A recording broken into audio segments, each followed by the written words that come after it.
आइए क्वेश्चन देखते हैं। Function natural number to natural number F N is equal to N plus one by two if N is odd and N by two if N is even. तो इसकी injectivity और subjectivity दोनों check करनी है। तो injectivity के लिए हम लोग क्या करते हैं, if F N one is equal to F N two where N one and N two belonging to natural number. Natural number यहाँ पर नेचुरल नंबर आपका डोमेन भी है और को डोमेन भी है। तो एन वन की वैल्यू हमने वन और एन टू की वैल्यू टू नेचुरल नंबर में कंसीडर कर ली।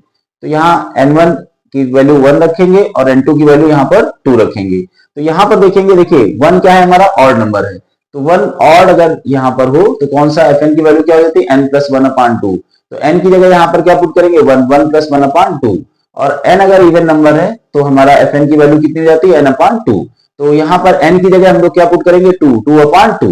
तो 1 प्लस टू, 2 अपॉन टू और 2 अपॉन टू, तो ये कितना हो जाएगा, 1 इज इक्वल टू 1। तो यानी कि 1 और 1 के लिए आपका fn1 और fn2 क्या है, इक्वल है 1 और 2 के लिए।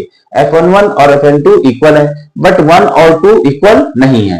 अगर 1 और 2 इक्वल होते तो फंक्शन 1 1 हो जाता, but 1 is not equal to 2। fn1 is equal to fn2 है, but 1 n1 is not equal to, इसको n1 कहेंगे, इसको n2। तो n1 is not equal to n2, तो देयरफॉर फंक्शन इज नॉट 1 1। ये फंक्शन 1 1 नहीं हुआ। इसके बाद हम इसका इंजेक्टिव नहीं है, सब्जेक्टिव चेक करते हैं। तो यहां पर देखते हैं कि ऑड और इवन दोनों के केस हैं। तो पहले इसका हम लोग केस लेके चलते हैं। तो suppose that if n is odd, अगर n ऑड है तो 2n माइनस वन भी क्या होगा, ऑड होगा, क्योंकि n की वैल्यू कोई भी हम पुट करें 2n माइनस वन में तो वो वैल्यू भी ऑड ही निकलेगी। मान लीजिए 1 पुट करें तो 2 1 जा 2 और माइनस वन कितना हो गया 1। 3 पुट करें 3 2 जा 6 माइनस वन कितना हो जाएगा 1। 3 2 जा 6 माइनस वन कितना हो जाएगा 5। तो n अगर ऑड वैल्यू पुट करेंगे तो 2n माइनस वन ऑड ही निकलेगा। तो फंक्शन में हमने क्या पुट किया, 2n माइनस वन।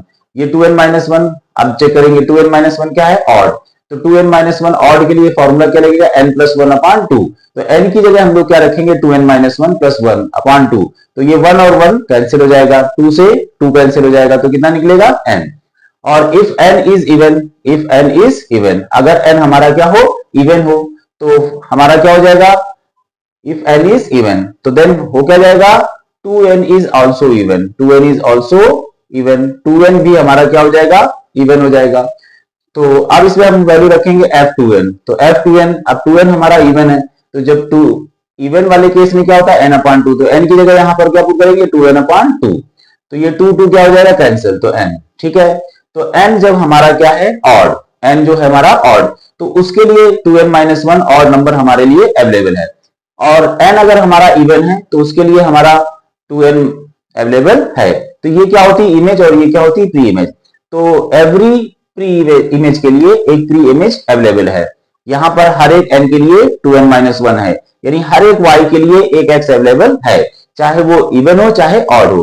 तो for every y there is x, या for every n there is, अब यहां पर क्या हो जाएगा, fn की वैल्यू ये निकली, तो fn की वैल्यू क्या होती है, y की वैल्यू।